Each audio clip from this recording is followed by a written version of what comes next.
That's that vacuum pump I showed you the other day. You want to get in a bit closer there. Yeah.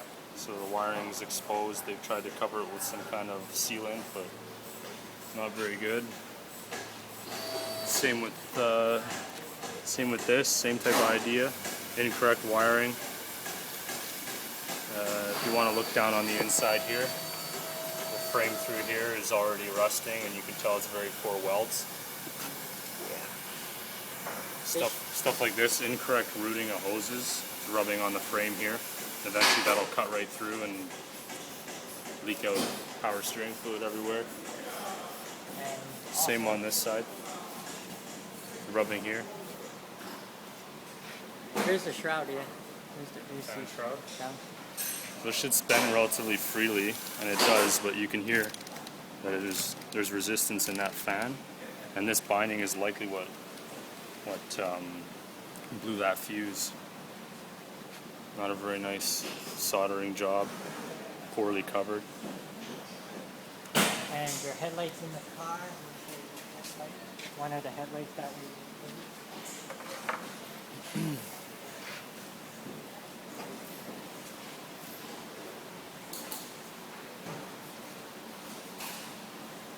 We actually covered up the main HID ballast, the headlight. That's why that should be really bright bulb in there, but they basically rewired it to use only this bulb here for low beam and high beam. That should be your daytime. You wouldn't even have daytime running lights, and in Canada, daytime running lights are required to sign a safety. So that's another issue there. They've totally covered that up. Some more wiring here. The connector probably broke during the collision, so they've just cut everything and resoldered it, and again, not a very nice job. So. Am I going to be able to drive it out of this garage? You can drive it. Again, is it totally safe? By the books, no. If it were my car and I wanted to drive it somewhere to deal with it, I would probably just drive it, yes. But okay, that's what I want to make sure. It's one of those things like they've completely altered the way this frame is now, like the structure of the frame. So the front end collision, is it as strong? Probably not. And can you just talk to me once again about the belt? Because I just want you to show me that. Because that's another safety issue. Yeah, that's... you want to give me your phone, I'll actually just videotape this. It's already going. It's going right now. This doesn't have a light on it? No. Grab a light. Try not to see it.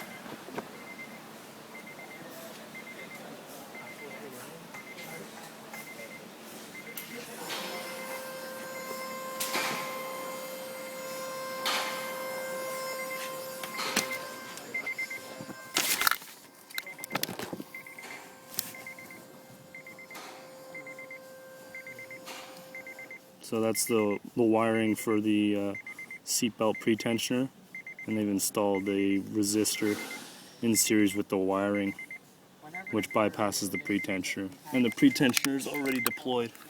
You have to replace it. The way they've done it, they kind of like got rid of the light, doing a little, you know what I mean? Yeah. You go trick to it. Right. Your light shift be on right now. Right. Because it looks like my airbags were what was it? Well, in the collision, the airbags are all deployed, as well as that seatbelt tensioner. Right. It just locks you in. To pull you tighter into the seat. It's a safety thing. That seatbelt is actually retracted right now from the deployment, and instead of replacing it, they cut the harness and put the resistor in place of that tensioner to turn the light off, so it looks like there's no problem, but really there is. There is a problem. And now that they've done that, the SRS harness, which is the complete body harness, will require replacement.